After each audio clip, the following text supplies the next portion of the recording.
Bem, podemos começar, né? Sim. Pode começar. Boa tarde a todas e todos. Nós gostaríamos de agradecer, antes de mais nada, o aceite e a presença entre nós do professor Valdir, o qual eu devo apresentar daqui a pouco, mas antes mesmo de começarmos com o trabalho a ser apresentado do professor Valdir Bezerra, nós gostaríamos de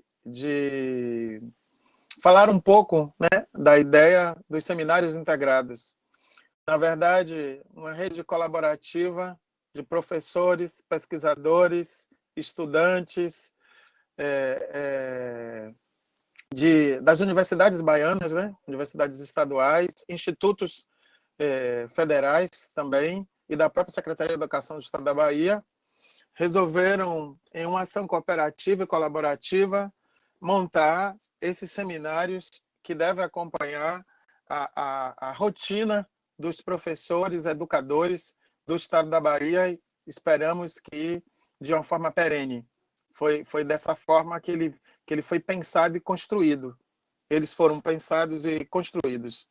Bem, o seminário integrado com a palavra professor vem de uma ideia de abrir um canal de diálogo mais direto com os professores que estão no chão da sala de aula. Daí, adotamos com a palavra professor, que é o nome de um periódico baiano, né, dirigido pelos professores Claudinei e a professora Irani Polan, Claudinei Santana e Irani Polan, na UESB, na Universidade Estadual do Sudoeste da Bahia. E aí resolvemos batizar esses seminários integrados com esse nome exatamente, com a palavra professor. Hoje, bem, o formato do seminário ele é pensado invertido. O palestrante, o pesquisador, o professor que vem dialogar com a gente, ele tem um tempo minimizado, a gente vai dizer assim, ele tem 30 minutos e a maior parte do tempo, os outros 40 minutos, 50 minutos, ficam para um diálogo mais aberto com o professor, com os pesquisadores que estão preferencialmente em atuação nas escolas, né, do Estado da Bahia e de outras localidades. Esse é o formato dos nossos seminários integrados.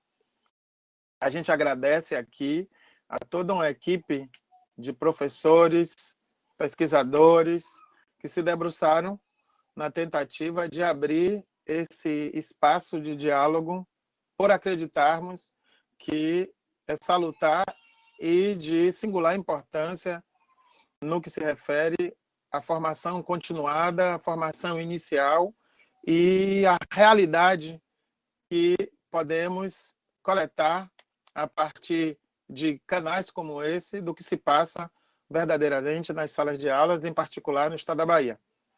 Bem, nós gostaríamos imensamente de agradecer nesse momento ao professor Valdir Bezerra dos Santos Júnior, que está aqui conosco e vem apresentar para a gente seu trabalho, né, e suas pesquisas que ele tem desenvolvido em torno de juros simples, o que ele intitulou para a nossa fala de hoje, juros simples e compostos, uma análise ecológica, praxeológica de um percurso de estudo e pesquisa.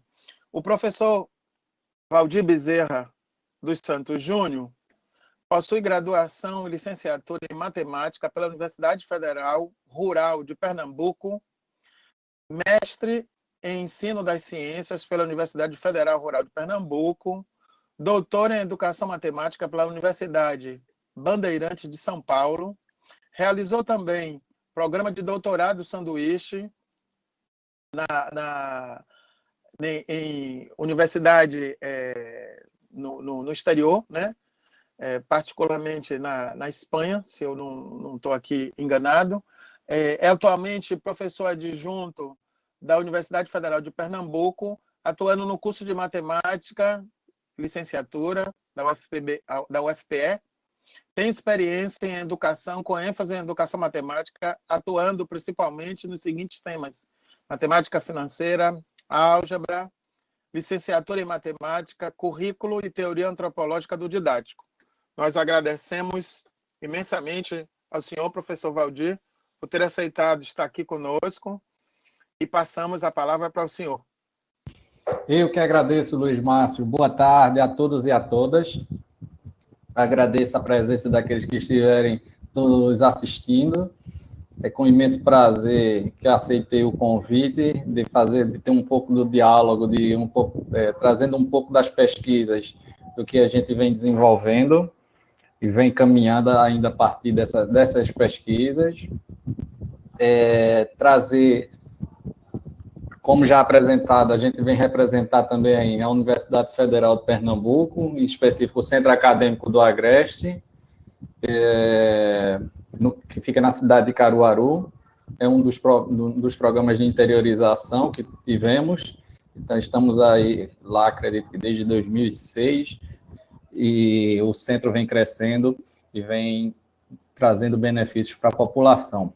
Eu não vou me alongar muito, até pelo tempo curto, já vou até marcar a hora aqui que a gente está começando, já anotei num papel para que a gente não se alongue muito. Eu tenho muita coisa para falar, mas não vou falar muito, e vou esperar os questionamentos para trazer as dúvidas. Eu acho que a partir das dúvidas a gente vai ter muita coisa para dialogar, que é o objetivo principal desse momento.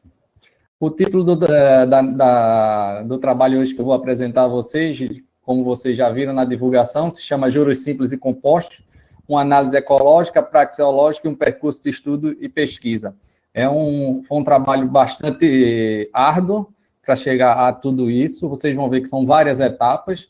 Essas várias etapas trouxeram uma composição para a gente chegar a alguns dados e alguns resultados que norteiam o que a gente pode pensar em relação ao ensino de juros simples e compostos, não só, eu poderia dizer que foi o alvo mesmo, que foi o ensino superior de tecnologia, que são os cursos dedicados a 2 anos, mas também indicam em relação ao ensino como um contexto todo, desde a educação básica ao ensino superior. Faz repensar muitas coisas.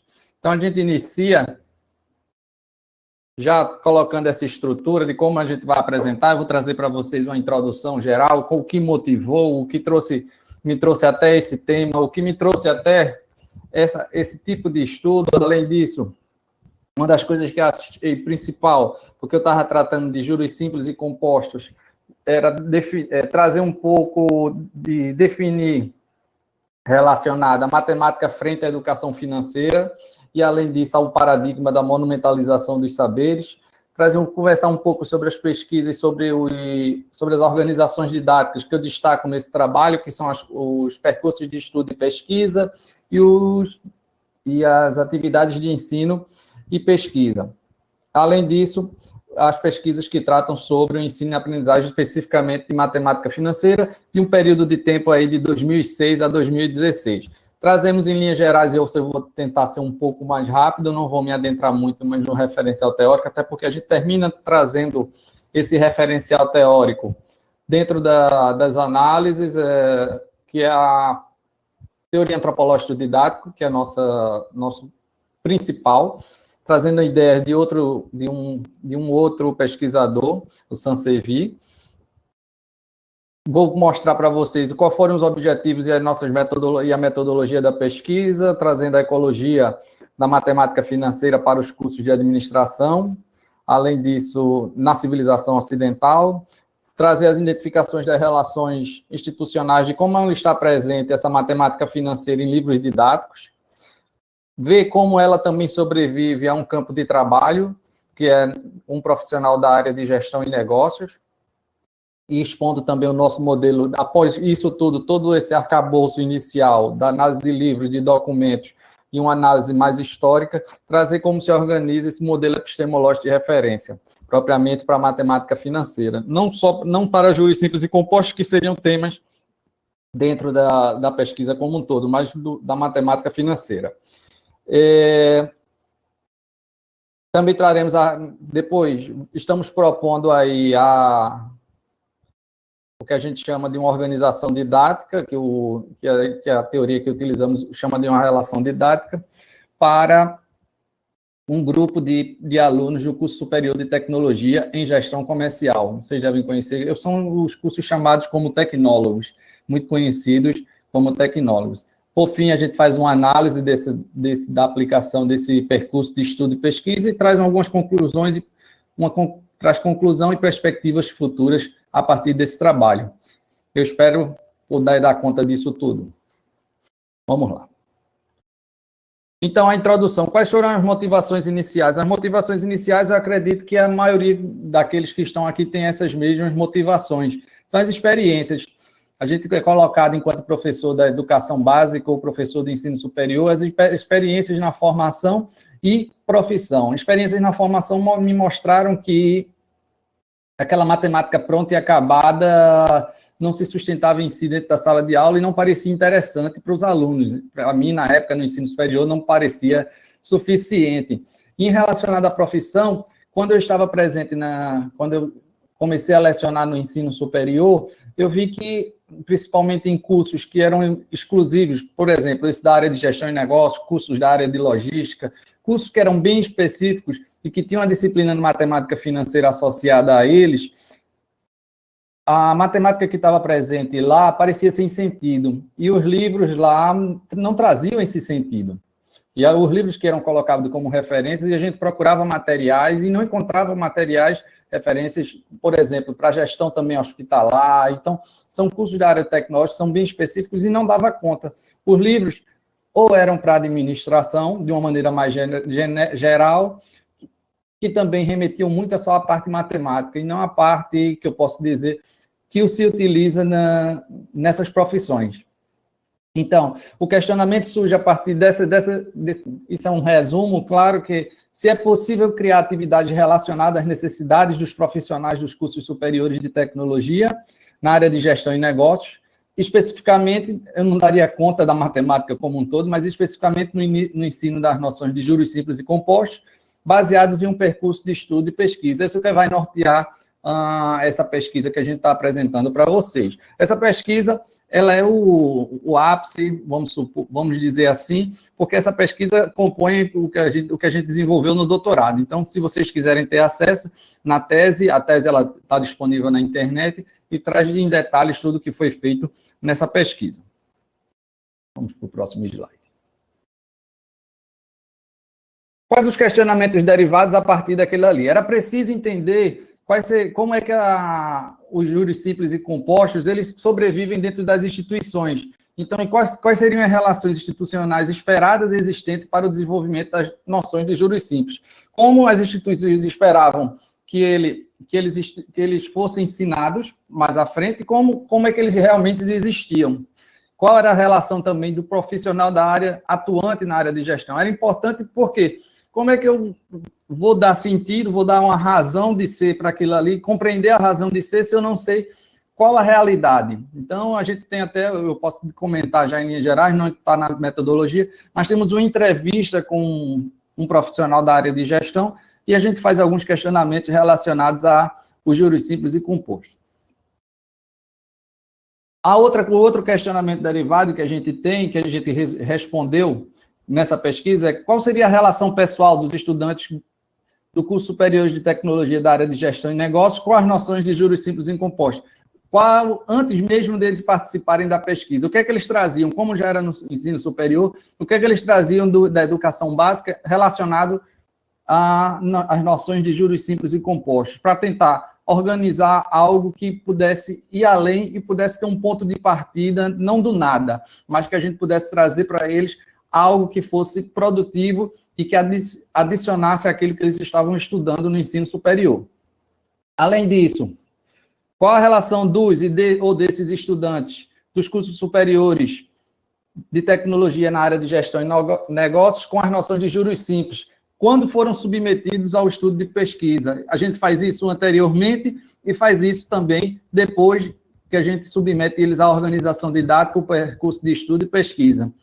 E, em linhas gerais, como se dá o desenvolvimento da aplicação? Por quê? Ele não é uma organização didática tão antiga, que propõe o Chevalier, que eu vou falar mais um pouco à frente, e outros pesquisadores pelo mundo, da França, Argentina, Espanha, propõem, e propriamente no Brasil já existem alguns outros pesquisadores propondo, ele não é tão antigo, e aí como se dá esse desenvolvimento? Será que essa organização didática, ela termina se desenvolvendo da mesma forma que qualquer outra organização didática?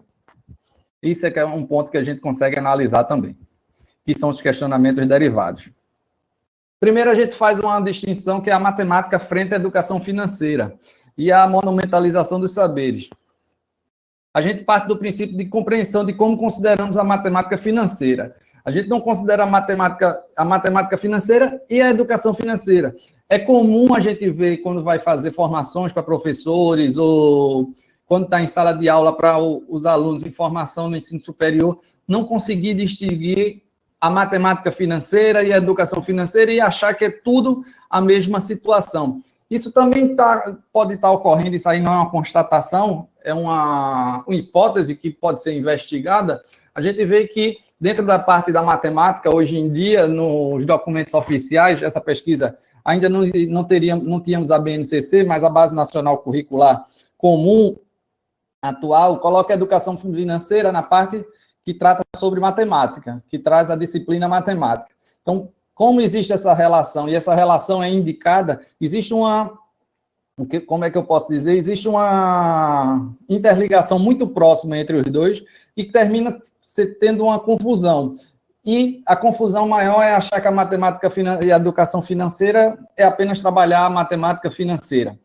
Eu trago aí a definição de educação financeira, que ele diz que é o processo pelo qual os consumidores e investidores financeiros melhoram seu conhecimento dos produtos e conceitos financeiros e adquirem, por meio de informação, de uma formação ou de um conselho objetivo, as competências e a confiança necessária para compreender melhor os riscos e as oportunidades da finança, fazer escolhas arrazoadas, saber onde encontrar indicações e o que fazer melhor para o seu bem-estar financeiro.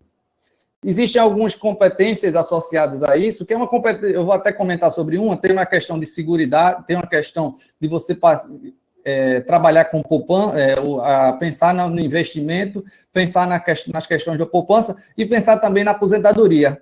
Há pouco nós tivemos uma reforma da Previdência e hoje eu vejo que a população, como a maioria, ainda não está preparada para lidar com isso. A educação financeira é um ponto inicial para a pessoa educada financeiramente ou literada financeiramente, ela precisa compreender tudo o que está envolvido para tomar essas decisões. Por quê?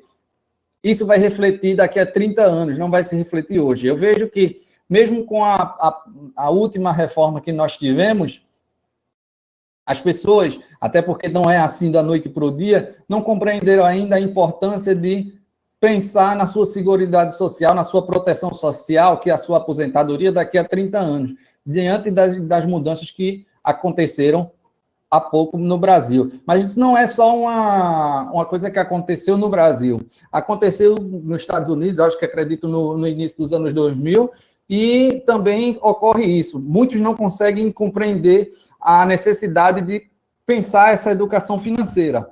Lógico que, quando eu penso na educação financeira,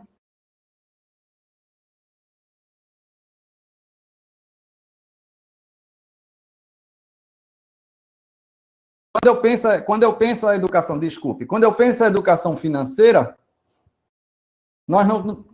eu penso na educação financeira numa perspectiva bem mais ampla, onde a matemática financeira está intrínseca, porque também não conseguimos enxergar uma matemática financeira que se sustenta apenas nos procedimentos de cálculos, teoremas e provas. Então, se sustentar uma matemática financeira, se a gente for pegar a definição mesmo, é só observação de uma grandeza monetária ao longo do tempo. O que é matemática financeira? É observar a grandeza monetária ao longo do tempo. É isso que a matemática financeira faz. Mas ela não se sustenta, eu não acredito que ela se sustenta, e ela não tem razão de ser apenas só por isso. Até porque ela tem uma sustentação nas demandas da sociedade, que estão intrinsecamente ligadas às questões sociais. A matemática financeira é preciso que ela dialogue, a matemática financeira e o diálogo com as várias disciplinas versus a realidade. É preciso que ela faça esse diálogo para que ela não fique uma coisa perdida nela só. E aí é o que chama da monumentalização do saber. A gente visita o que é juros simples, juro composto, mas na hora de tomar uma decisão, a gente não utiliza nem o juros simples, nem o juro composto. Por quê? A gente apenas visitava ele com deferência, como se fosse algo que era uma obra, entrava a gente pode comparar isso a um museu, como o próprio Chevalier diz, que é entrar num museu, observou com deferência, não faz questionamento algum, não busca a razão de ser daquilo ali e passou. Isso mais na frente reflete também nas nossas tomadas de decisões, são isso que as pesquisas estão mostrando.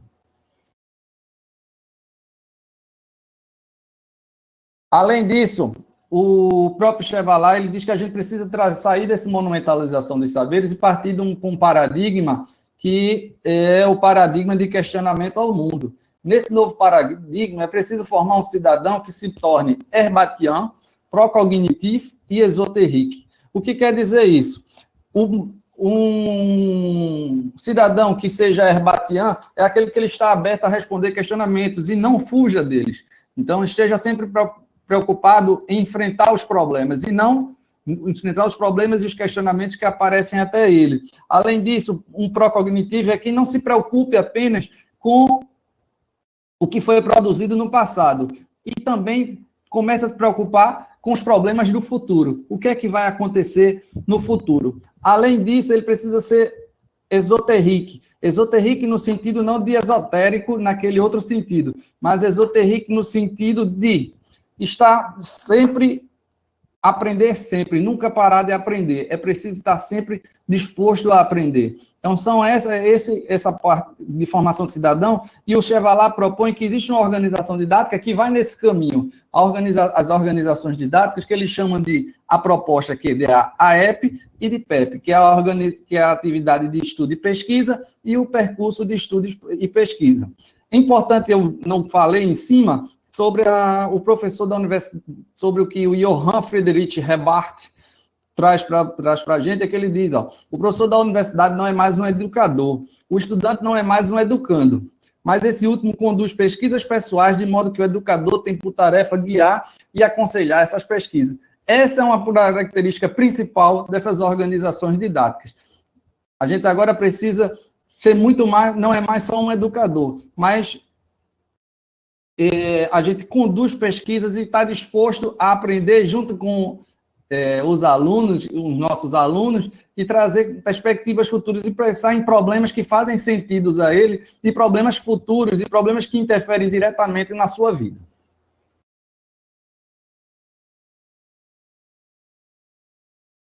Nós trazemos um panorama sobre a pesquisa dessas organizações didáticas, que é o PEP e o AEP, e o ensino e aprendizagem de matemática financeira. Os países que nós encontramos quando publicamos em 2017 essa tese, foram que estavam fazendo o PEP e a AEP, eram a Espanha, a França e a Argentina. Esses traziam com mais força. Nos outros anos, e o Brasil também. Já estávamos iniciando. E aí eu trago alguns desses trabalhos, e vocês podem ver isso depois no vídeo, aqui que fica gravado, e buscar essas referências.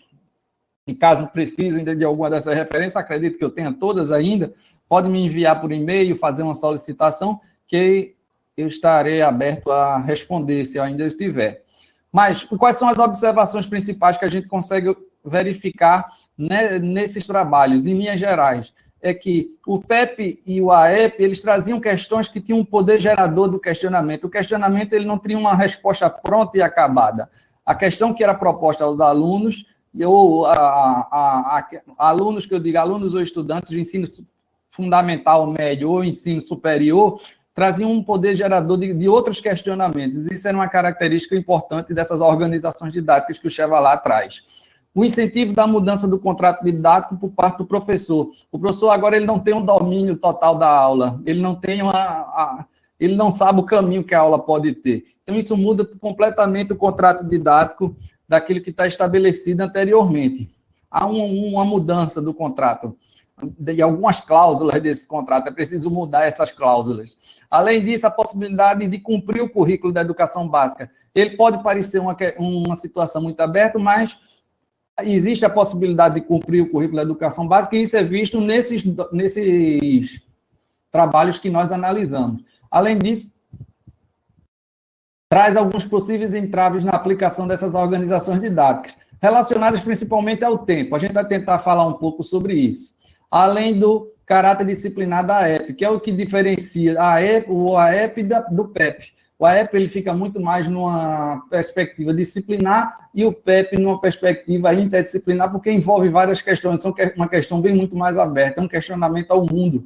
Não que a AEP não seja, mas está restrito, no nosso caso, por exemplo, a gente trata essa AEP no ensino de matemática e no ensino principalmente de matemática financeira. Já se foram 20 minutos meus. Eu trago um panorama geral aí da quantidade de teses e dissertações que foram encontradas. Vocês podem observar que nós temos aí 43 de financeira, de dissertações e teses sobre juros simples e compostos, como é que a gente fez essas pesquisas, buscando na base de dados que nos foram disponíveis. O que a gente pode compreender que ainda existe uma necessidade ainda de mais trabalho sobre o domínio da matemática financeira, e em especial quando tratamos de cursos tecnólogos. Não é um assunto que está pronto, que está terminado as pesquisas, é preciso investigar um pouco mais sobre essas questões da matemática em cursos tecnólogos. A gente não conseguiu observar isso nas teses e dissertações que nós tivemos acesso, nas teses principalmente. Além disso, a tendência, quando a gente busca questões relacionadas à matemática financeira, que é o domínio que estão inclusos os juros simples e compostos, sempre trazem as questões ligadas à tecnologia da informação e comunicação no processo de ensino e aprendizagem das temáticas associadas ao domínio. No Enem 2013 a 2006 e 2016, que foram os 2 Enems, os Encontros Nacionais de Ensino de Matemática, que nós também analisamos, é que o aumento nos trabalhos com a palavra-chave de educação financeira, isso aí, como a gente havia comentado, remete, isso aí já tem a gente vê a noosfera interferindo já na tomada de decisões nos documentos. Isso aqui já mostra um pouco sobre isso. Além disso, a gente conseguiu encontrar 2 categorias, quando analisamos esses 2 eventos, esse evento nesses 2 anos, é que encontramos a educação financeira para ser abordada como um tema transversal ao domínio da matemática financeira, e a outra indica que a matemática financeira como ferramenta para impulsionar discussões sobre a educação financeira. São 2 abordagens bem distintas, parecidas, mas são distintas. Então, foi possível encontrar isso, e a gente não pode ainda dizer relacionado hoje à BNCC o que foi que se colocou, mas aí é uma questão para trabalhos futuros. Sobre artigos analisados, a gente observou também que parecem considerar a matemática financeira como pronta e acabada, como assim nos livros didáticos também, a gente vai ver isso. É como se ela já tivesse pronta e acabada, não há mais nada o que mudar. E, além disso, a necessidade de mais trabalhos que tratem especificamente sobre os temas, sobre os setores, juros simples e compostos, procurando dar sentido aos mesmos. Nós não encontramos isso. Encontramos em pequena escala. Como referencial teórico, a gente utilizou a teoria antropológica do didático e as questões epistemológicas relacionadas à matemática financeira. Na teoria antropológica do didático, nós utilizamos todas essas noções que descrevemos aqui, como a palavra didática, ecologia, economia, objeto, pessoa. Não vai dar para a gente tratar sobre todos eles, mas eu vou tratar um pouco sobre as questões do percurso de estudo e pesquisa e as dialéticas associadas, que são os descritores que nós utilizamos para analisar os percursos de estudo e pesquisa, que é a cronogênese, a mesogênese e a topogênese. É como a gente conseguiu fazer as análises das seções dos percursos de estudo e pesquisa, observando o tempo, o meio e as ações de cada um. Então, a cronogênese relacionada ao tempo, a mesogênese relacionada ao meio, como o meio era formado, e a topogênese. Além disso, também tratamos sobre o topô do professor, a praxeologias, momentos de estudo, ostensivos e não ostensivos, o modelo epistemológico de referência que nós construímos a partir de todo o estudo que fizemos sobre o domínio da matemática financeira, e o modelo didático de referência que assumimos. dentro da pesquisa para realizar o percurso de estudo e pesquisa.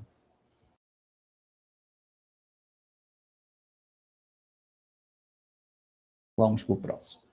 Então, eu tenho aqui as dialéticas mídia-meio, que são como a gente valida isso. Por ser o PEP uma organização didática que é bem aberta, ou a app propriamente dita, a forma como se valida traz um pouco de mais envolvimento, e esse meio é formado porque quem valida, na maioria das vezes, o conhecimento que está em sala de aula é o professor, é o que está certo, é o que está errado, é o que está certo, e é aquele que diz o que está certo e o que está errado, e dentro da pesquisa, do percurso do PEP, eu vou abreviar, essa mídia meio, a busca em outros meios, em outras mídias, para validar nos meios, ela é dividida entre todos, o que faz com que isso gere novas questões e novas respostas, e por isso não fica só a cargo de uma pessoa fazer essa validação. Por isso temos a topogênese também, que é o indivíduo coletivo. As responsabilidades são compartilhadas.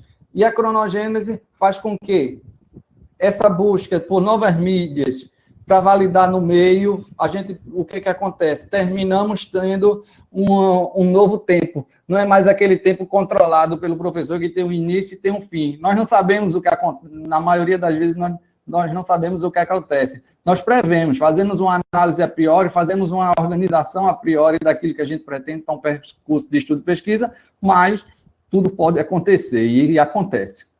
O modelo epistemológico de referência, a gente alimenta esse modelo epistemológico de referência, ele não é pronto e acabado, esse modelo ele vai sendo, como eu posso dizer, construído ou alimentado a partir daquilo que você vai fazendo, a pesquisa, aquilo que você vai desenvolvendo, e o Bosch e Gascoigne lhe diz que tem utilizado em cada caso como um instrumento de análise do modelo epistemológico das matemáticas dominantes na instituição escolar, e como auxiliares para caracterizar os modelos docentes espontâneos que se sustentam no citado modelo epistemológico.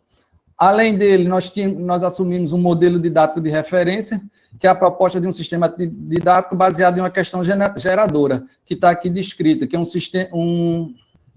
esse sistema didático composto por um professor ou um conjunto de professor, alunos, ou um único aluno, e uma questão geradora. Essa questão geradora é bem específica do PEP. E respostas que a compõem, o meio é formado por respostas já prontas e acabadas, aqueles que conseguem consultar nas mídias e nas obras para poder construir a resposta de cada um, os alunos construírem cada um suas respostas. Então, o objetivo geral desse trabalho foi elaborar, propor e analisar atividades baseadas num percurso de estudo e pesquisa relacionadas às necessidades dos profissionais dos cursos superiores de tecnologia na área de gestão e negócios, no ensino das noções de juros simples e compostos.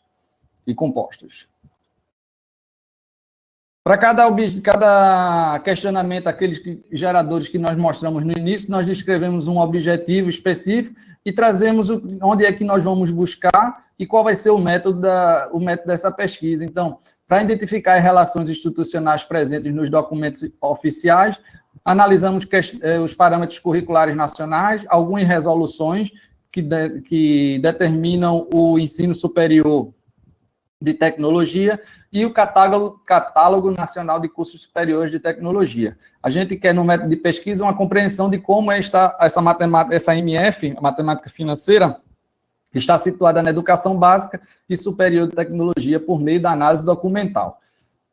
Um outro objetivo era compreender como a disciplina matemática se constituiu nos cursos da área de gestão e negócios, uma perspectiva mais histórica, para compreender como era, porque esses cursos superiores de tecnologia já advêm do curso de administração, porque são das áreas de gestão e negócio. Então, nós fomos buscar nesses cursos de administração como ela se insere a matemática financeira dentro dos cursos de administração. Então, nós buscamos livros das disciplinas e livros sobre a formação dos cursos de negócios, livros que traziam a história sobre ele. E o método era a verificação da constituição da disciplina matemática financeira nesses cursos.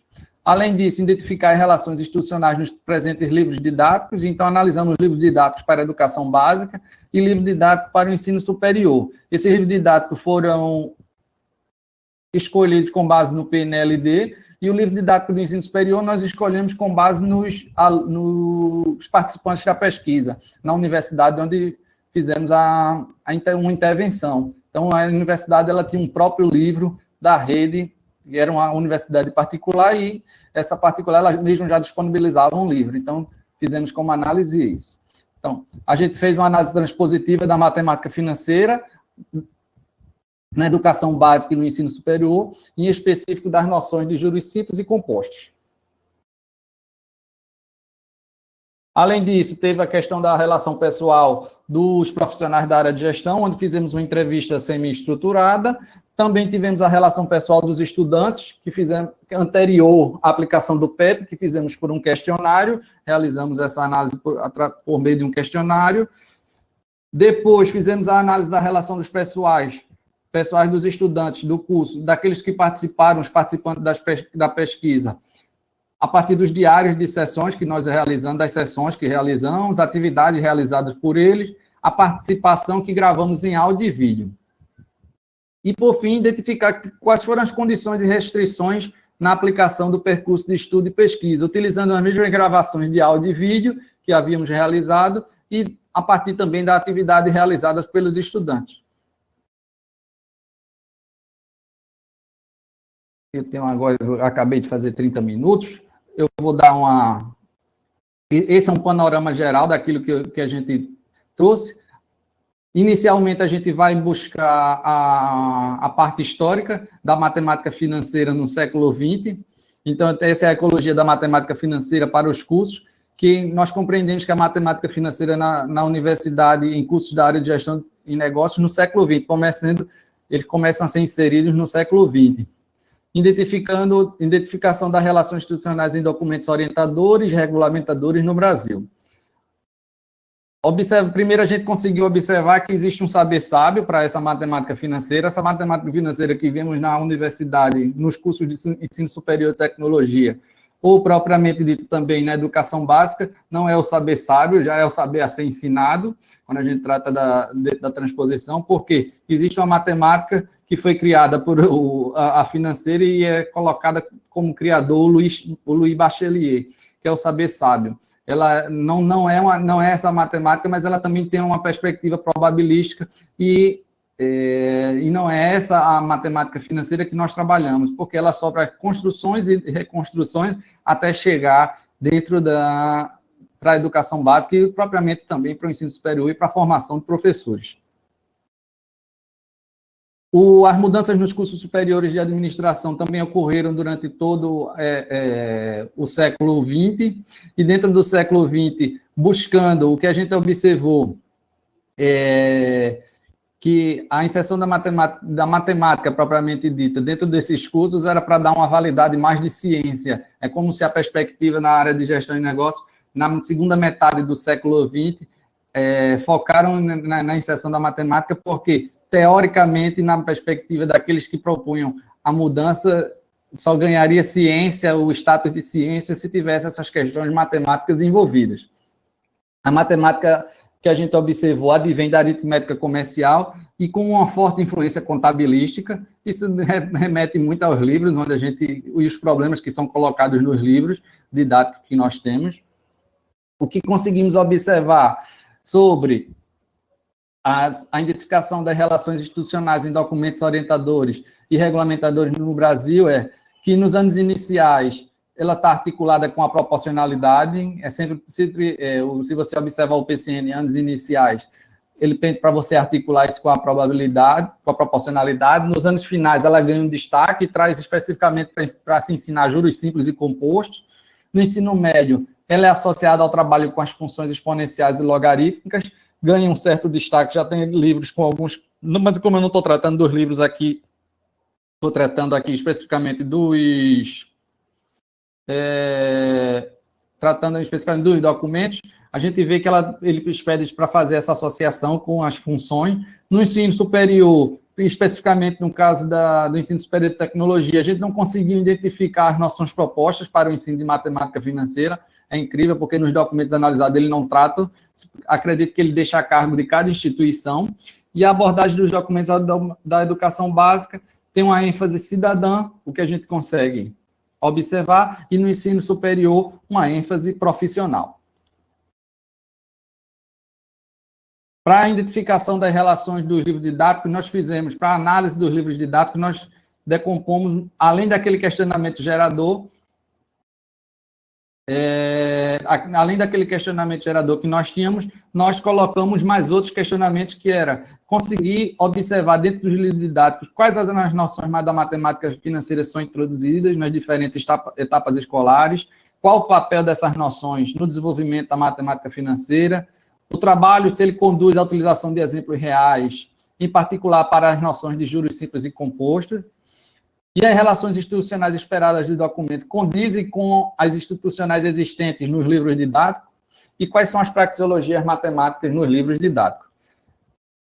Eu não vou me apegar a todas essas, vocês podem depois dar uma olhada. Aquele ali é um exemplo, que a gente faz essa análise utilizando uma ferramenta, um modelo da teoria tropológica do didático, que é a questão da praxeologia, mas a gente consegue chegar aqui a observar que nos anos iniciais a indicação da inserção junto ao trabalho com a proporcionalidade não é seguida. Veja que nos documentos ele pedia para que ficasse relacionado às questões relacionadas à proporcionalidade nos anos iniciais do ensino fundamental, mas os livros didáticos eles não seguem isso.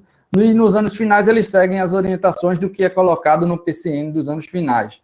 Já no ensino médio eles também seguem as indicações. Então, as relações institucionais esperadas e existentes, elas estão próximas. Uma observação é o exercício uso do cálculo do montante para as situações propostas, conseguimos observar, e no ensino superior, as noções revisitadas e, teoricamente, novas noções são colocadas. É importante comentar que no ensino superior é uma revisitação do ensino médio, e trazem poucas, e se a gente considerar agora há pouco com a nova BNCC, vai ser só uma revisitação, vai só apenas revisitar as noções que já foram apresentadas no ensino médio, se elas forem, se realmente o documento for seguido, ou da BNCC. O ensino fundamental, quando a gente faz os livros que a gente analisou 2 livros dentro do PNLD, um que era o mais adotado e que o menos adotado, para não dizer assim, a gente já pegou o mais adotado, a gente analisou o Dante e o Imenes. Nos anos finais, os juros simples compostos apresentados em Dante sem aplicação e em Imenes como ferramenta para empréstimo, são as 2 situações principais que a gente consegue, a partir da análise, identificar. E no ensino médio, ela é desenvolvida por meio de uma operação financeira de investimento. São as questões principais. Dentro da educação básica, constatamos que, para formar o cidadão, os livros didáticos assumem a postura de que a abordagem com ênfase matemática e escolar em suas atividades. Exemplos e definições para eles são suficientes para que o estudante consiga compreender as situações que ocorrem na realidade, e a mesma postura é adotada no ensino superior. Em relação ao topo do estudante, não é possível identificar claramente qual é o seu papel, analisando os livros não deixam claro qual é o papel pode estar até subentendido, mas eles não deixam claro, mesmo a gente observando, eles não dizem. Já em relação ao topo do professor, o foco parece estar na ênfase dada ao desenvolvimento do conteúdo do livro, ou seja, definição, exemplo e exercícios resolvidos, ou exemplo, definição e exercícios resolvidos, sempre colocando o topo do professor nessa perspectiva. As questões, elas privilegiam na educação básica aplicações de definições e propriedades, sem a preocupação com a colocação de novas questões e a procura de respostas, fica-se restritos ao que já se sabe. Por exemplo, as questões são prontas e acabadas, então o que já se sabe não colabora com aquilo que a gente tinha falado sobre o cidadão Herbatian, procognitivo e esotérico. Não se está preocupado, só está se preocupado com o saber do passado e não com o saber que também está por vir. Questões abertas, isso não são colocadas. E no ensino superior, o livro analisado, que são raras as situações que refletem a realidade profissional dos estudantes do curso de Tecnologia em Gestão de Negócios. Como a gente já tinha observado isso ingenuamente enquanto professor, só foi constatado na nossa análise.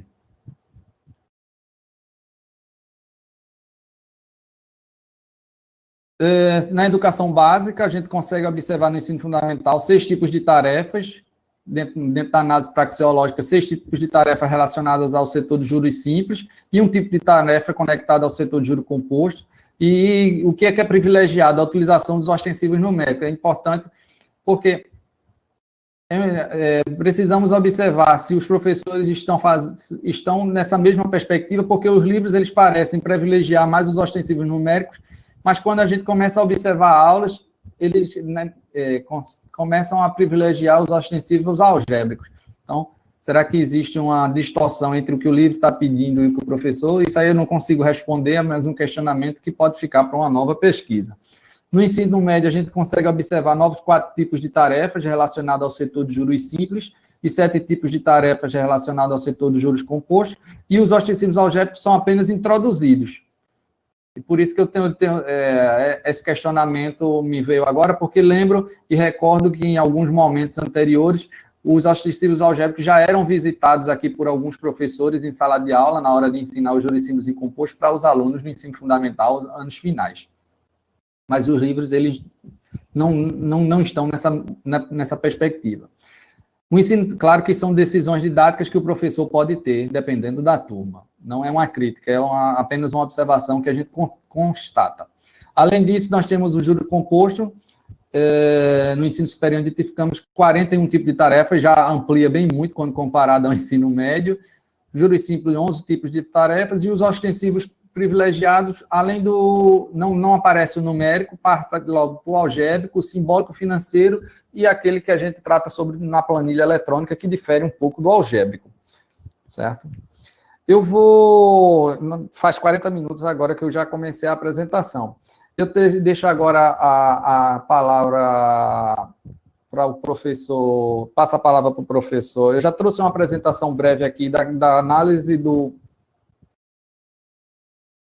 como que diz, dos documentos e dos livros didáticos. O PEP, em linhas gerais, a gente tem uma análise que ela demandaria um pouco mais de tempo, mas eu tenho alguns outros comentários a fazer, e a partir desses comentários eu vou trazer mais algumas informações sobre essa pesquisa. Obrigado. E eu trago aí o professor Luiz Márcio para que vocês... para que ele possa fazer a mediação do ambiente. Ok. Muito obrigado mais uma vez, professor Valdir. Acho que minha câmera está entrando agora, ou não? Eu acho que sim. Acho que ela está entrando. Está aparecendo ainda. Não apareceu, não. Obrigado mais uma vez pela fala, né? Pelo trabalho que o senhor trouxe para a gente. E nós vamos fazer como havíamos pensado, né? Passar a palavra para os questionamentos que já chegaram, alguns antecipadamente, e certamente outros estarão chegando aqui agora. Eu vou passar para... O que o professor está dizendo aqui? Eu vou passar para o senhor algumas perguntas já feitas anteriormente aí, para que a gente possa ir respondendo. Como é que o senhor prefere? O senhor prefere que a gente lance aqui na tela ou pode pegar aí do próprio slide? Pronto. Deixa eu só ver aqui, acredito que eu tenho no slide já esses questionamentos que foram enviados. Deixa eu ver se ela consegue aparecer já na tela. Eu vejo que já tem questões também no chat, né? No chat, eu vou responder essas do chat, do pessoal que está ao vivo, e depois eu passo para essas perguntas que foram realizadas também e que me foram enviadas, e vou tentar dar conta delas. Eu não sei se já aparece aí para vocês. Ok, no chat o senhor tem aqui na ordem, o senhor viu, né? Isso, sim. Tem o Anderson Neves que pergunta: como saber identificar que um livro didático é mais ou menos adotado na elaboração de uma pesquisa? Como quantificar essa amostra? A gente foi no site do próprio PNLD e verificou a venda, porque a gente verificava aquele que era mais utilizado. Lá no site do PNLD, ele diz quantos livros são fornecidos. Então, ele dá uma lista daqueles que são mais, do maior até o menor, quantos foram vendidos e quantos foram adotados a nível Brasil nas escolas públicas. Então, o foco era esse. Por isso que a gente foi lá e fez a escolha dessa amostra, que era o mais e o menos adotado. No caso, o Dante e o do Imenes. O do ensino superior, nós escolhemos com base no local onde nós iríamos desenvolver a pesquisa, que eles tinham um livro próprio. Algumas universidades têm sua própria literatura que disponibiliza aos alunos. E aí nós utilizamos ela para poder fazer. Acredito que essa resposta para Anderson. Temos a questão 2, de Sueli. Qual o movimento que devemos fazer para que as nossas análises de livros didáticos cheguem até os autores e editoras, tendo, assim, uma contribuição na prática dos nossos estudos? Eu já pensei em ir além, em fazer uma entrevista com os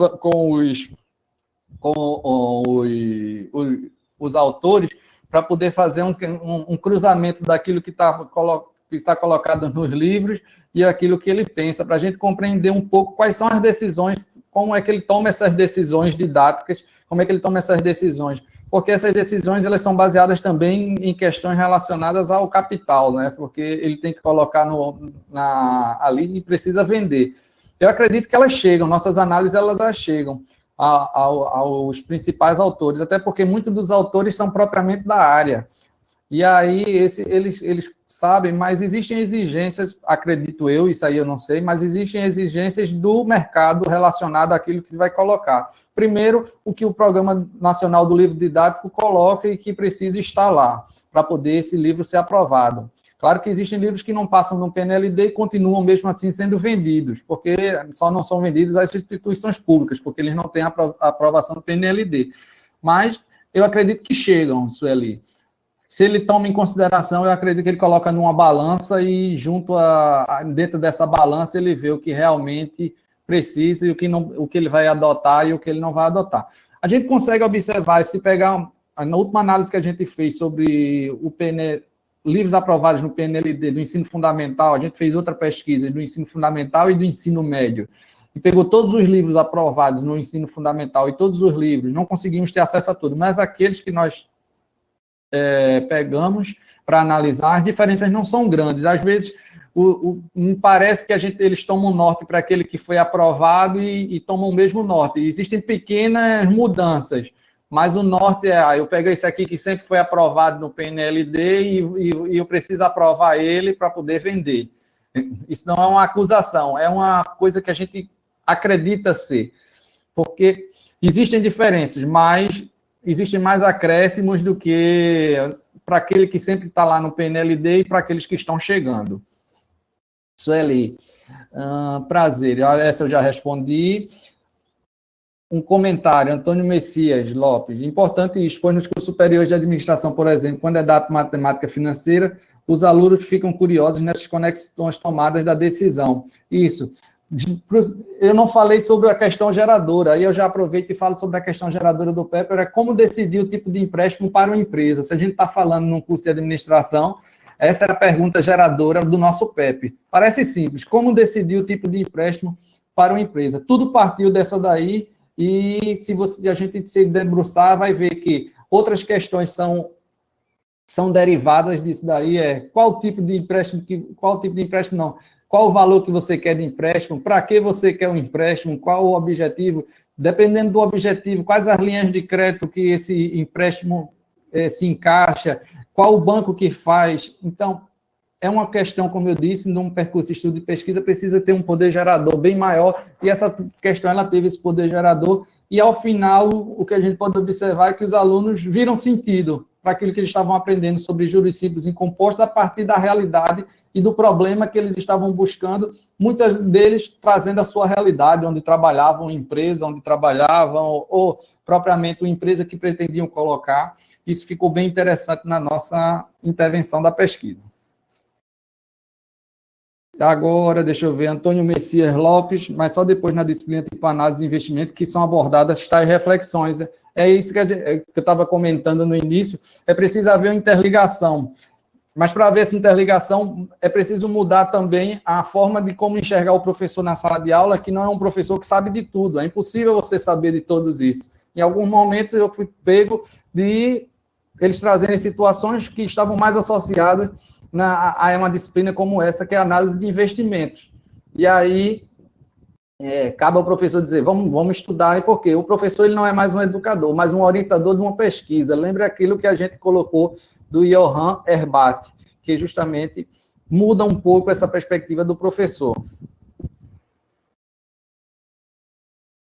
Não sei se temos mais alguma. Como chegar à questão geradora de forma que não seja diretiva? O que fazer, como ela aparecer? Ela é bem complicada. A minha experiência para a gente chegar a uma questão geradora, ela foi bastante construtiva, porque quando eu tinha a ideia de fazer uma questão geradora, e toda vez que eu apresentava ela em todos os lugares, não, mas a pesquisadora foi justamente quando a gente foi para o exterior, na Espanha, estudar com a professora Mariana Bosch, a gente colocava a questão, ela dizia, essa já tem resposta, essa eu já sei a resposta, porque na cabeça da gente, a gente sempre propunha uma questão que tinha resposta, a gente nunca procurava uma questão que a gente não soubesse a resposta, e o quebra de paradigma é essa, era colocar uma questão que a gente não soubesse a resposta, e que essa resposta ela não viesse a partir de uma única, mas que ela levasse assim, dizer, mas está faltando isso, para eu saber isso, eu preciso saber isso, para eu saber.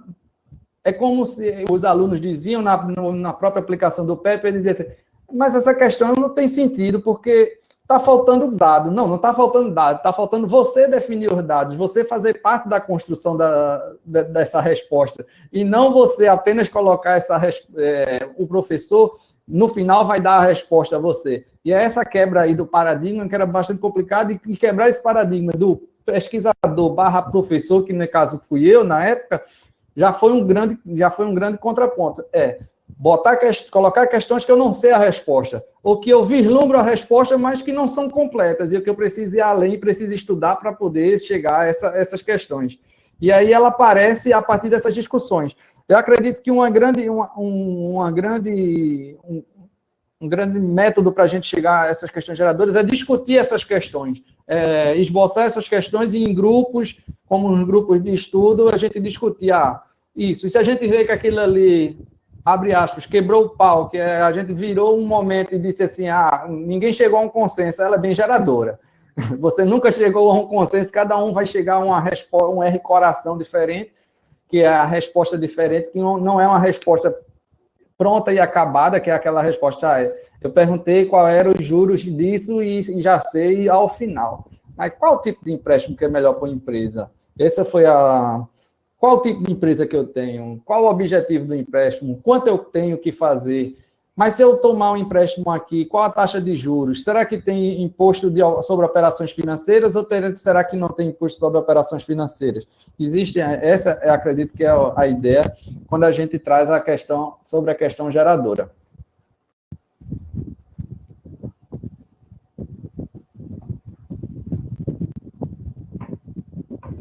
Essa como a pergunta do professor Luiz Márcio é como dirimir a atenção, questão geradora vezes o programa a cumprir. Eu acredito que é o ponto principal hoje quando a gente pensa em trabalhar dentro do PEP.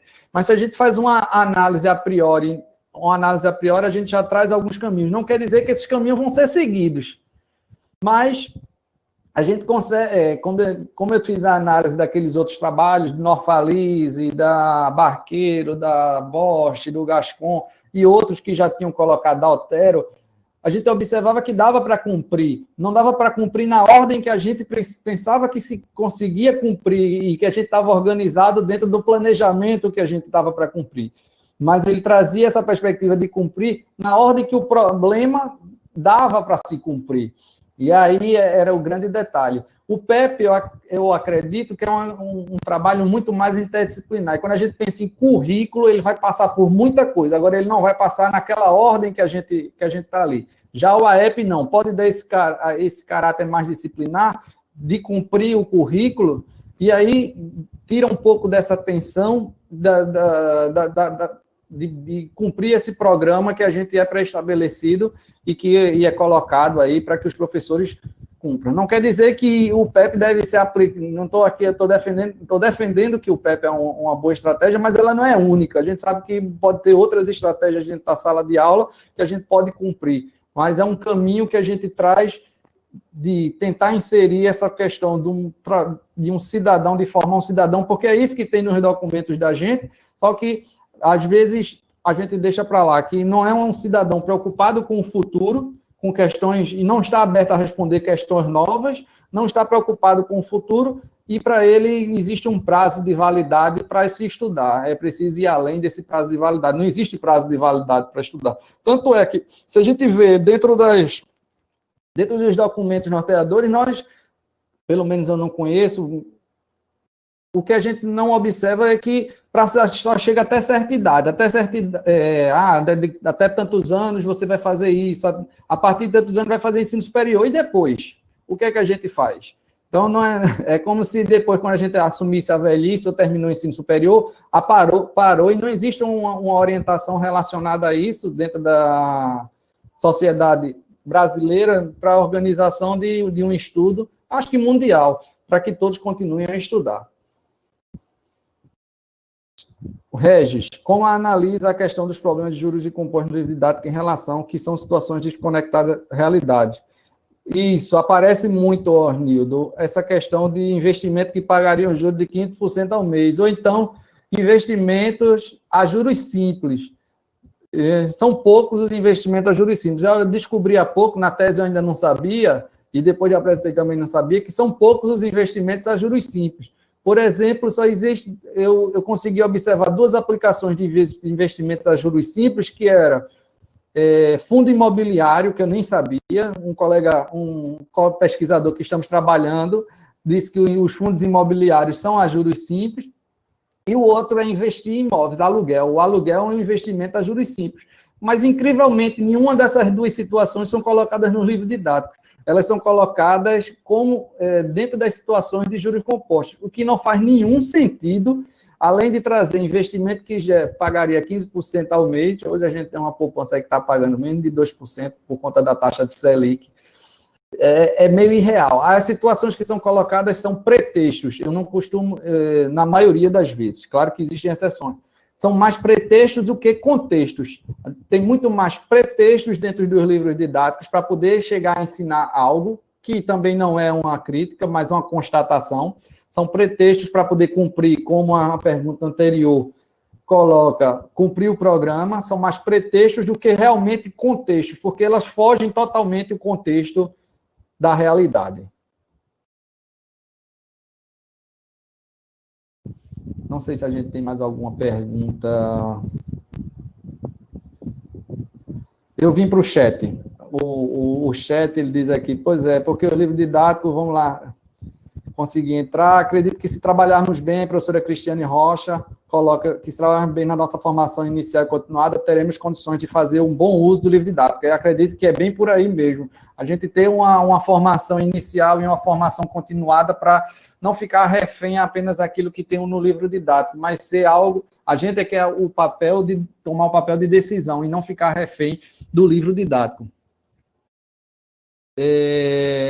Regis Fuso coloca nosso que foi gerente financeiro do banco por 8 anos. Nós fizemos uma entrevista com um gerente de banco também, acredito que 30 anos, e o que mostrava que a matemática financeira ensinada nos cursos voltados para a administração e para quem trabalhava na área financeira não era bem utilizada, não era aquilo que se esperava para o mercado. A professora Cristiane Rocha coloca que lives como essa ajudam na difusão das pesquisas e trazem novas informações para nós, professores, refletirmos sobre o ensino. Obrigado, professora Cristiane. E essas questões, pois é, Regis, as questões desconectadas, o fundo imobiliário e juros simples, pois é, isso aí foi uma informação que eu ganhei há pouco tempo, eu acredito que não faz nem há um mês, Antônio Messias, fundo imobiliário, juros simples, não sei se é verdade, mas quem foi me passado por alguém da área de negócios foi. E, além disso, eu tenho outra ainda, que é boleto bancário e cheque especial, também é juros simples, aí não são investimentos, mas são operações financeiras, né? porque dentro do juros simples ele é colocado até 30 dias para o cheque especial, justamente porque ele cresce mais rápido, antes dos 30 dias. Depois do primeiro mês, passa para juros compostos.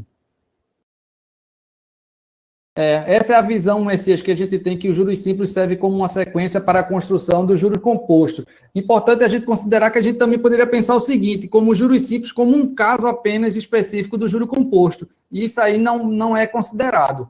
Mas é uma perspectiva também que eu já escutei de alguns pesquisadores e de leituras, é que o juros simples ele é como uma sequência, é como se fosse mais fácil. Mas eu acredito também que, não é que eu acredito, mas o que eu sugiro é que pensar será que se a gente aprendesse juro composto primeiro, e aí entendesse o juros simples como um caso específico, será que também não seria legal? Coisas a se estudar. Bem legal, Regis. Realizando agora a pesquisa de mestrado com matemática financeira e teoria de campos conceituais. Legal. Eu também agradeço a sua participação. Nós temos algumas questões que me foram colocadas aqui e enviadas por vocês no momento da inscrição. E tinha principalmente como motivar os nossos alunos para o estudo da matemática. É difícil, viu? Mas é aquela coisa, uma coisa que eu sugiro é tentar mostrar a eles a necessidade do aprendizagem na matemática. Agora mesmo, no momento do Covid, agora, muitos não estão sabendo fazer leituras a partir daquilo que a matemática poderia propiciar, que era uma libertação a partir daquilo que ele está sendo colocado, e aí a matemática, isso pode ser motivador. Não estou dizendo que vai ser o salvador do mundo, não. Pode ser motivador, é um caminho. Porque a maioria das perguntas, quando eu estava na educação básica e no ensino superior, é justamente isso. Mas para que serve isso? Por quê? Às vezes falta essa razão de ser, de se estudar isso, de dar, como é que eu posso dizer, de dar vida àquilo que a gente está estudando, de trazer problemas reais que ele pode resolver e que vão servir para a vida dele.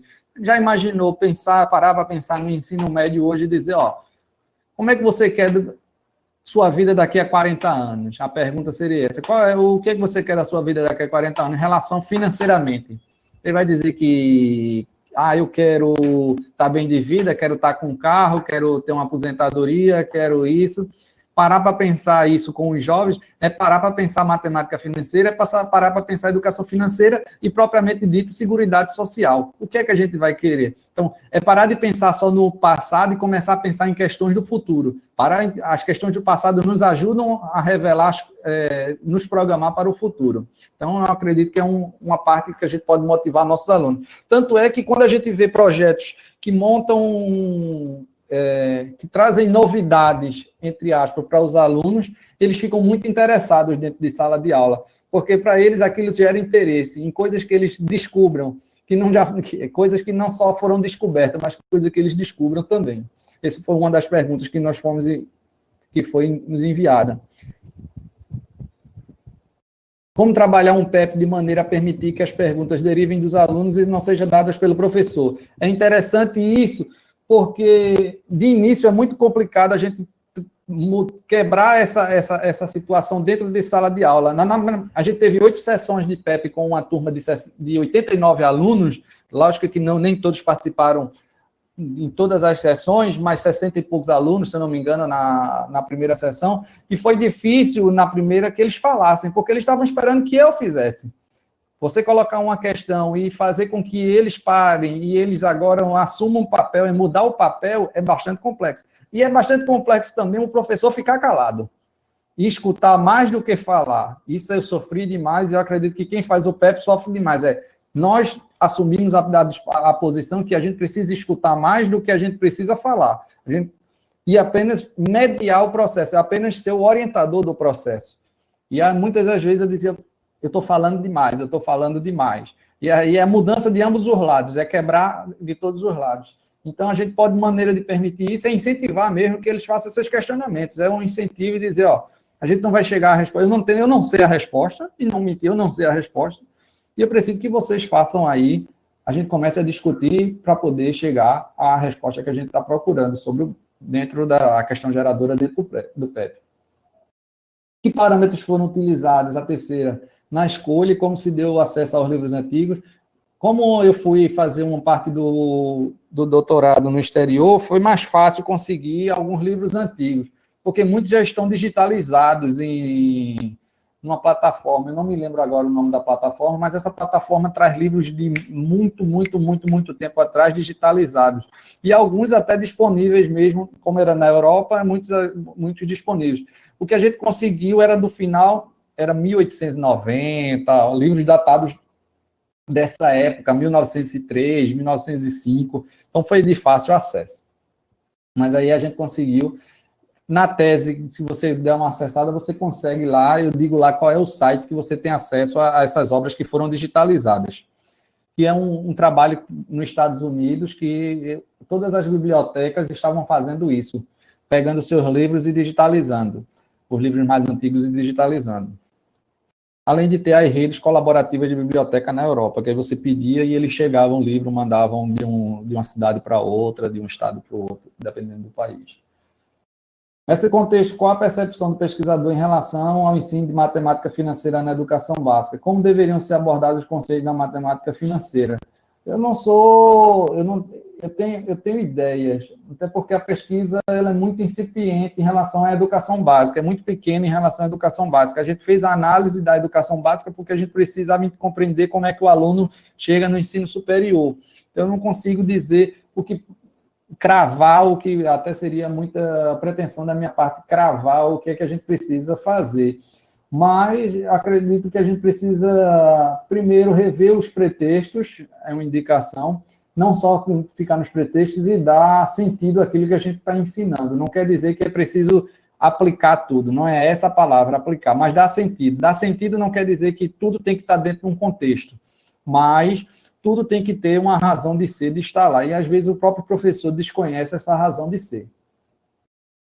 Quais as principais dificuldades que alunos e professores encontram diante do conteúdo de juros compostos? Veja, os alunos que eu analisei, esse é o aluno que eu posso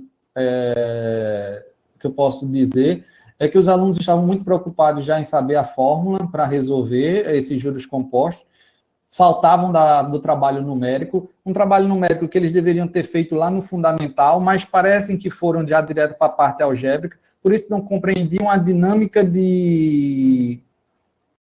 da taxa dos juros compostos e como incidia a taxa quando a gente realizava os juros compostos. Então, as principais dificuldades dos alunos era esse manuseio algébrico, porque ele não tinha sentido, ele não conseguia ver o que é que acontecia numericamente, trabalhando numericamente. Ele já queria ir direto para a fórmula. Esses alunos, isso eu estou respondendo aos alunos que participaram da pesquisa. Eu não consigo dizer a você de uma maneira geral. Pode ser que, de uma maneira geral, também a gente também consiga isso. Temos as duas perguntas, onde tem como e por que emergiu a necessidade da elaboração de um PEP. Eu acredito que eu respondi ela no início, mas eu vou retomar, que era as minhas experiências enquanto pesquisador e a minha experiência enquanto na minha formação e na minha questão do trabalho também. Quando eu comecei a trabalhar, eu ficava meio, vou usar essa palavra, perdido, porque eu queria dar sentido àquilo para os alunos e não conseguia dar sentido a um aluno de logística, como é que ele vai aprender matemática financeira e qual o sentido que faz dentro da área dele.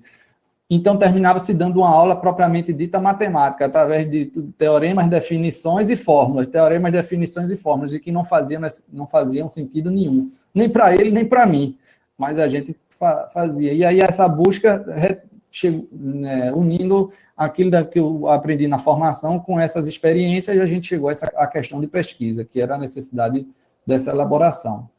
Quais as necessidades e consequências das relações institucionais e pessoais?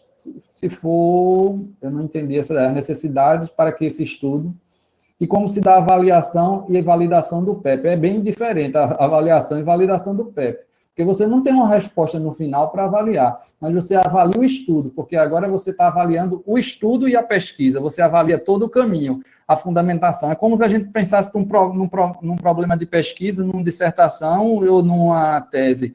Você não analisa só os dados que estão no final, mas você analisa tudo aquilo que compõe uma tese ou uma dissertação. Como é que cada coisa baseia a outra e que justifica o que vem anteriormente. O que vem depois se justifica no que veio anteriormente. E isso dá respaldo à sua resposta.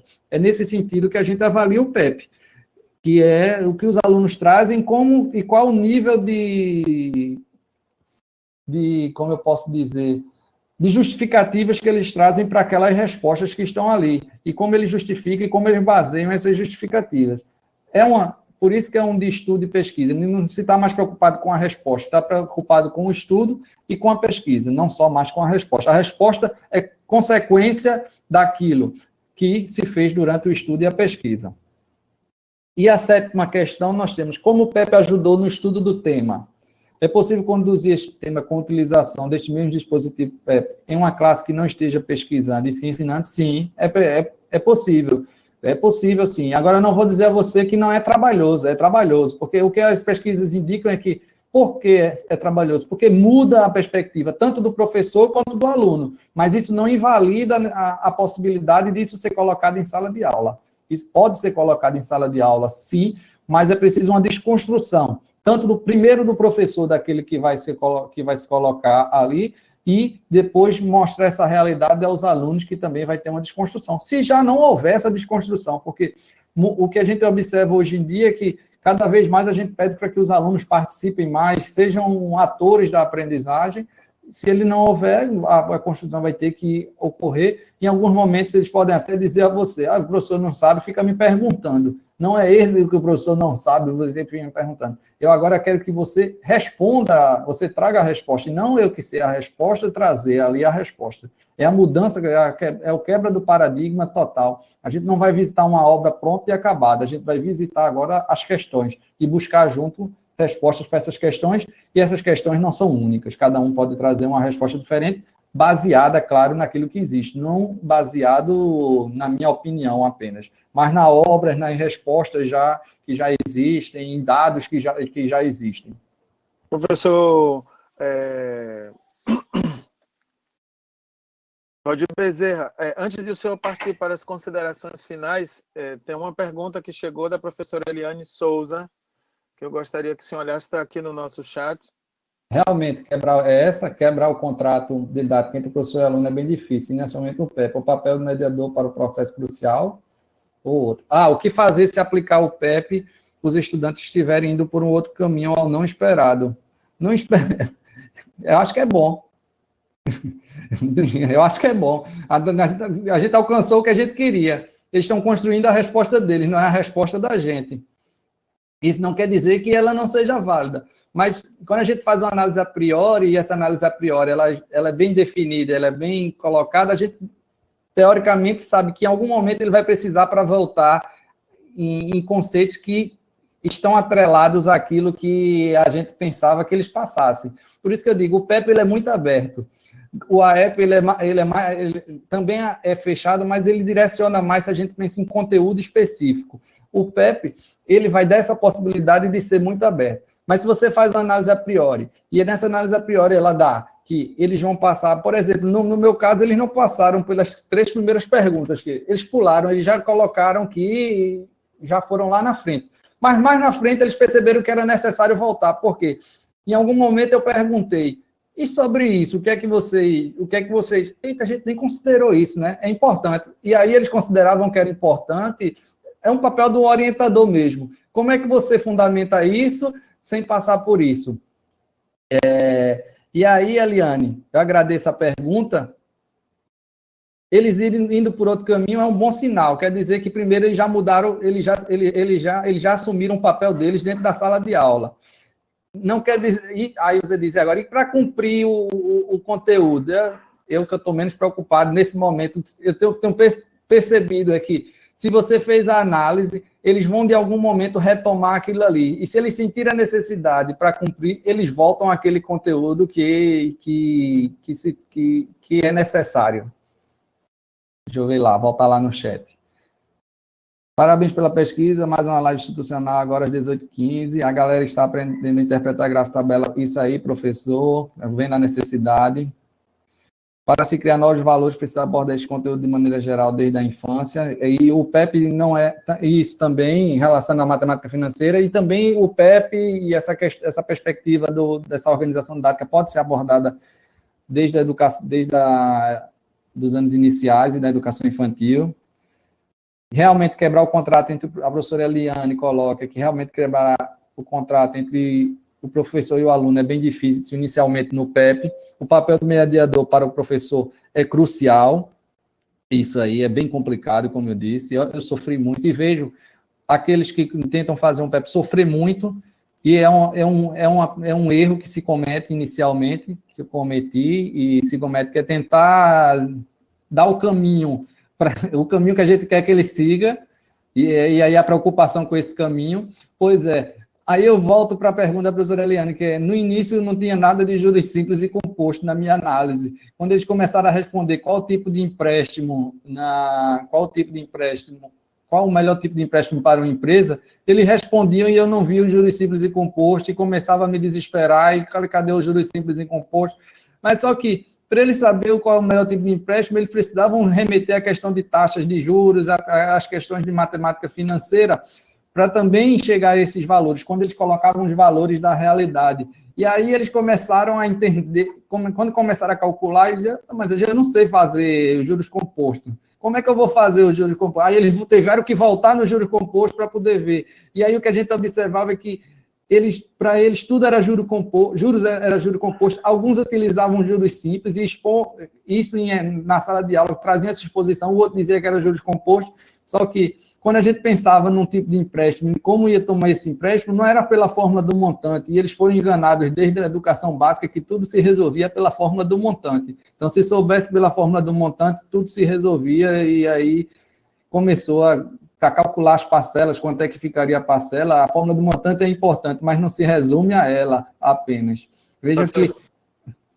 Professor, nós percebemos que é uma quebra verdadeiramente de paradigma. O paradigma ele é quebrado, o estudante é convidado a uma quebra de contrato didático estabelecido na classe, a assumir um outro posicionamento, né? Ele vai assumir uma outra posição, que é construção de conhecimento a partir de questionamentos, né? Questionamentos, muitas vezes, o menos possível direcionado, mas questionamentos que vão surgindo ao longo do processo. E aí a gente percebe a importância desse trabalho no chão da sala de aula, na tentativa de experienciar os professores, os estudantes, a propostas como esta, né? Aí eu já pego essa sua fala para as considerações finais. E é uma quebra de paradigma, e a quebra de paradigma ela não acontece, né? A gente não pode pensar que hoje eu estou falando aqui e amanhã está tudo resolvido.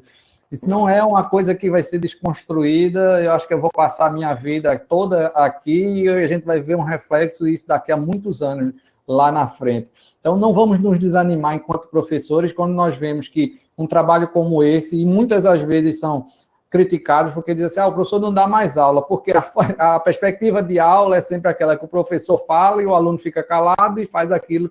E vocês podem sofrer isso quando vocês estão trabalhando de uma forma dessa. O importante é você ter, enquanto professor de matemática, enquanto que seja o professor, você ter a garantia e você ter a sabedoria daquilo que você está fazendo e mostrar isso que você está fazendo e que faz sentido isso que você está fazendo. E não está fazendo isso para passar um tempo, porque essa é a realidade. É a quebra do paradigma. O paradigma é aquela coisa, você está indo contra um paradigma, você está querendo, está batendo de choque com ele, então vai ser pai que vai dizer alguma coisa, vai ser diretor, coordenador, o próprio aluno, porque ele vai se sentir incomodado. Por que ele se sente incomodado? Porque está tentando quebrar algo que não estava no contrato. Está estabelecendo uma nova cláusula de contrato ali para que se possa trabalhar. Eu agradeço novamente o convite a todos, aos questionamentos. Eu acredito que os questionamentos foram bem interessantes. muito interessante, bem interessante, muito interessantes, e que o que vocês enviaram, a gente não teria tempo para colocar. Eu selecionei alguns aqui, esses 7, mas chegaram muitos questionamentos, e me deixo já à disposição para aqueles que quiserem material, que estiverem trabalhando na área. O meu e-mail é valdir.bezerra@ufpe.br. Eu vou falar novamente, que como vai ficar gravado, para aqueles que quiserem depois pegar, é valdir.bezerra@ufpe.br. Muito obrigado a todos, e eu passo a palavra para Luiz Márcio. Muito obrigado, professor Valdir. Muito obrigado a todas e a todos que estão nos acompanhando. Nós tivemos uma quantidade significativa de professoras e professores nos acompanhando. Nós ficamos já contentes com esse primeiro seminário integrado. A gente não poderia deixar de agradecer a participação mais ativa dos professores Anderson Neves, Ornildo Carvalho e o professor Gerson Barbosa, juntamente com a professora Eliane Souza, por se engajarem nessa proposta de abrirmos esse canal de comunicação que, como eu disse no início da nossa abertura, esperamos que tenha perenidade. É importante avisar também para todos que acabamos de disponibilizar o link para a certificação. Ele está disponibilizado, o link para o certificado. Muitíssimo obrigado, mais uma vez, a todas e a todos, em especial ao professor Valdir Bezerra, e uma boa noite. Boa noite a todos. Boa noite.